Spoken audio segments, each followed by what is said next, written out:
Hi, my name is Drew, and today I'm going to be sanding and coating the radiator core support for my 1969 Oldsmobile Cutlass.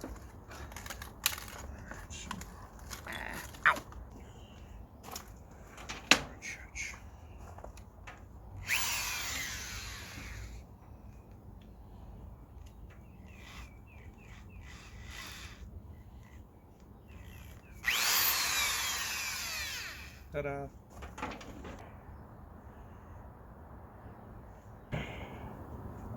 Safety first. So I'm just going to be using a series of wire brushes and my drill to try and take all the rust off the surface of this.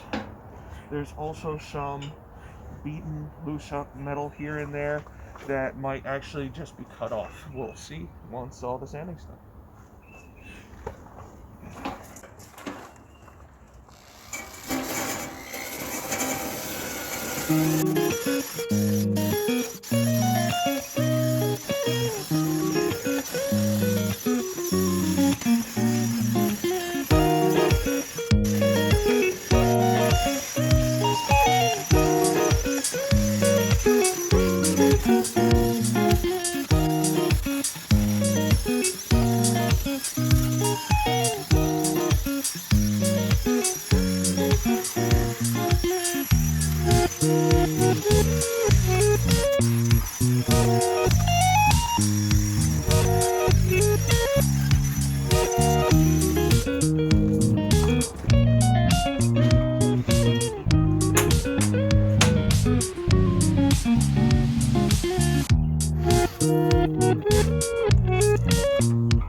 So I've just about finished getting myself inside. Of course, I unfortunately have a few holes, but I had to get out of the torrential.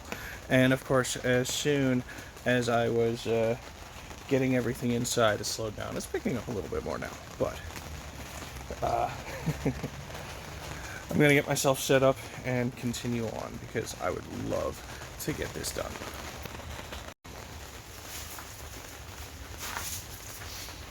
Alright, so I've made it in here, I've set up a little bit, and hopefully the sound quality isn't absolutely trash in here.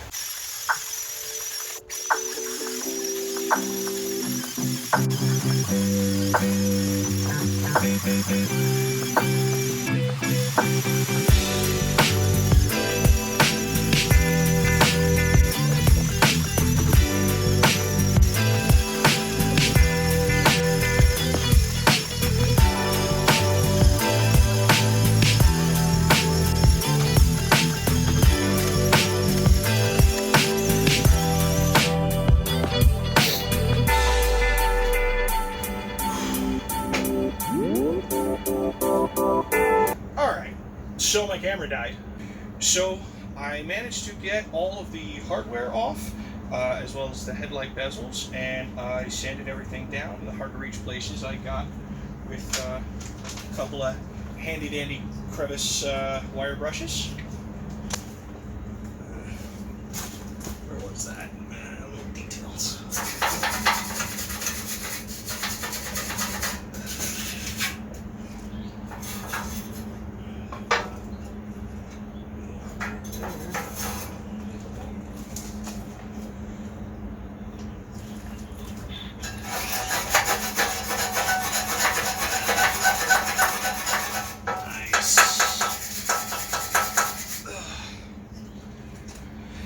If you're going to sand anything automotive, get yourself an assortment, because I have used the toothbrush, I have used the long curvy brush, I have used the flat brush, and I've used an assortment of wire wheels. So altogether, I mean, probably only put about an hour, maybe an hour and a half into this, but Definitely, definitely had to dig into my toolbox once or twice. We're never done.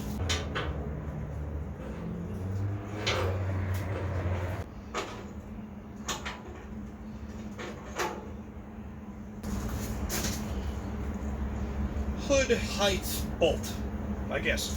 Anyway, so as you're doing this, it is really actually important to get any extra fasteners and washers and all of that fun stuff off of the part, because obviously if you're painting it, it's not going to get into those crevices. So you need to make sure it's off and it's clean and that it's ready to rock and roll, which we are almost ready to do. Now I have to do more sanding because I forgot about those bolts. Now we have to sand the spots where the bolts were. I think we'll try to make quick work of this one.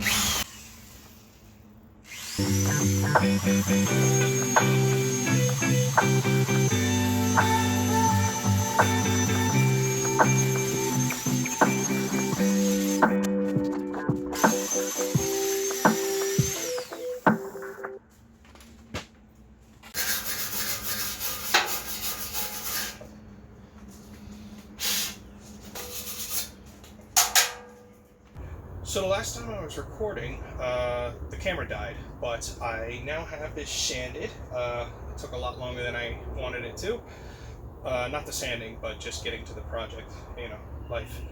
But now I have all of the extra parts removed. I have the headlight bezels off. I have all the extra hardware. I have the hood height, bolts, everything completely off and removed. And now it's all sanded down. Now we're going to give it a quick wipe and we're ready to paint. And I am using Rustoleum 2-in-1 Reform and Seal.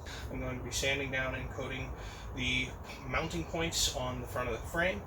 Hopefully by the end of the week I can have this thing put together. That's incredibly optimistic. So we want to give it a nice good wipe. Try and get off as much crud as we can. You usually want to use tack cloths for stuff like this. I don't have those, so we this is just some of the surface junk we could have had end up in our paint, which would have just sped up the crudification process that much faster. The way I'm set up is not exactly ideal, but hey, you work with what you can. That's how we get done.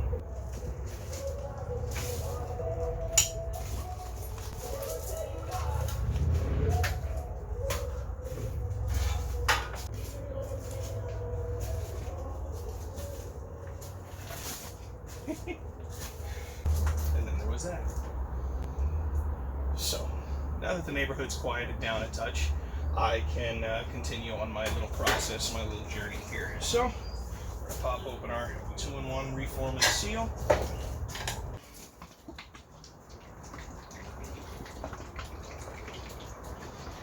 We ain't got time for paint sticks around here. A screwdriver, of course, because why would you use the proper tool for the job? I think first things first, I'm going to take these cruddy cheap chip brushes and improve them. I'll show you how. So, ordinary house scissors. Take our cheesy chip brush and just give her a trim. Plus, with this technique, you can also put a little taper on there if you need to, and paint to your heart's desire.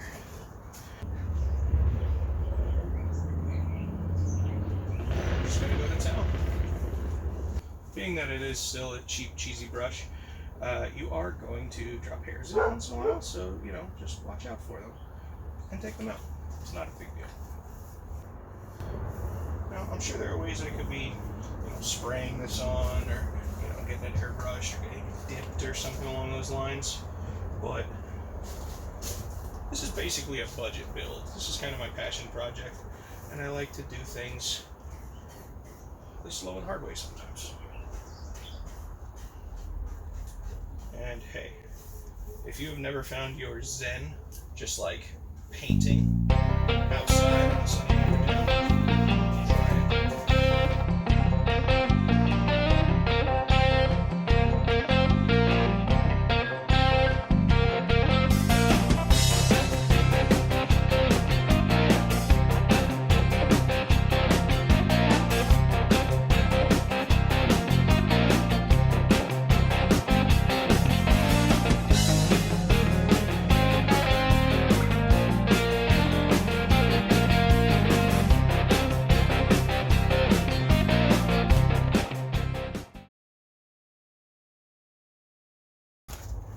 always good to have a shop light handy.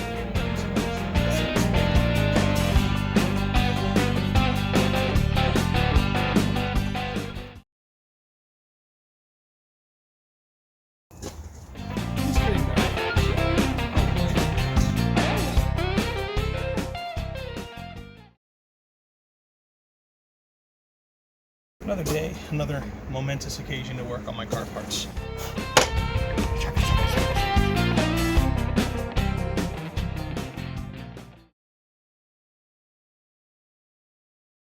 Cars are pain, remember that, kids.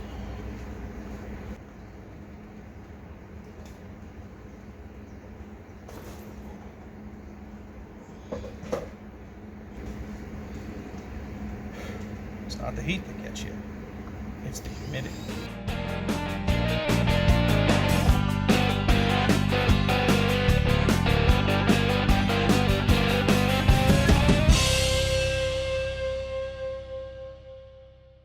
And with that, the part's done. Yay! Yay! Safety first.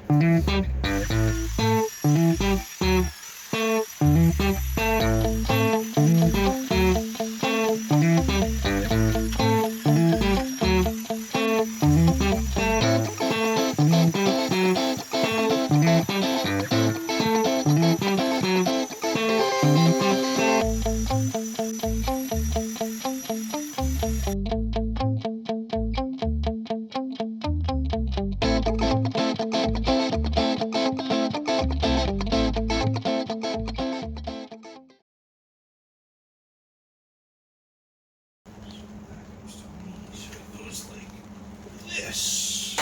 Oh no.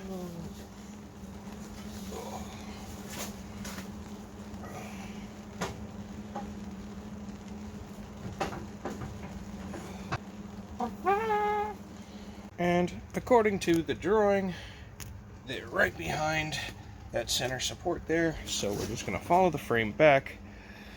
There's our center support right underneath.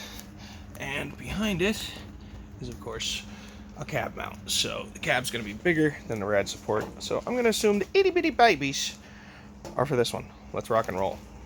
Oh, totally not in frame. Oh well. It's a show about a car anyway. This guy. Always handy to keep your tools in your car, you know?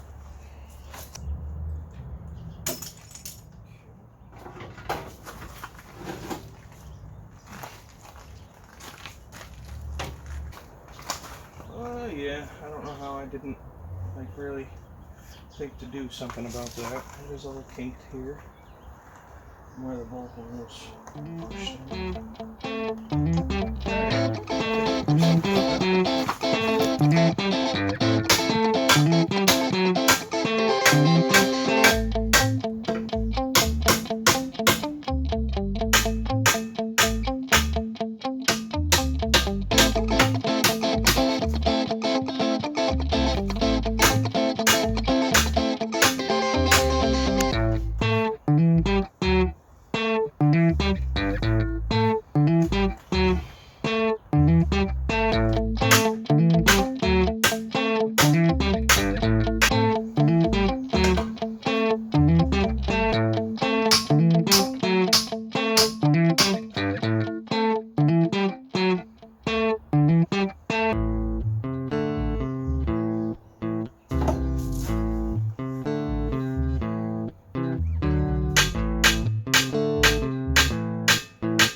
So clearly, beating on the paint takes it off. So I'm going to end up probably having to repaint this.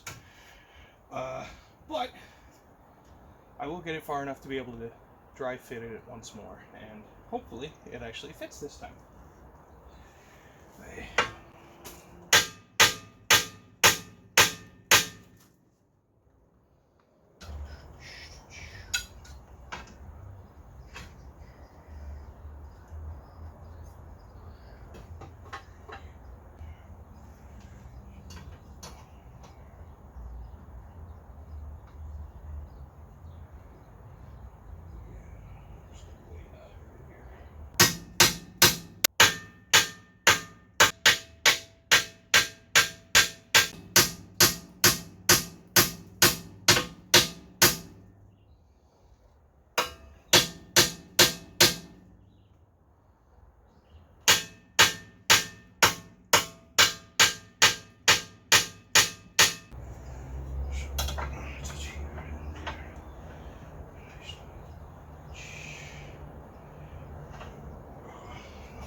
much more within acceptable range now. Now, I'm just using a straight edge to kind of check angles on either side. It's possible that the other side is messed up, but as long as the parts fit together, I don't really care.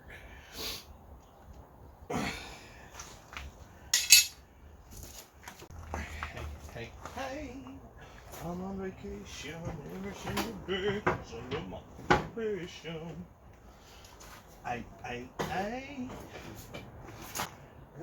Oh yeah, that looks way better. If I had someone. Yeah. The fit looks a lot better, and everything that I hit was mostly out here and here, so the chipping on the paint right where the connection's going to be is minimal. I'm satisfied, so I'm going to put this together and repaint it another time because I'm going to have to paint this whole thing eventually. Maybe that's just me getting too excited to, see some progress on this car, but, that'll be my folly, I suppose.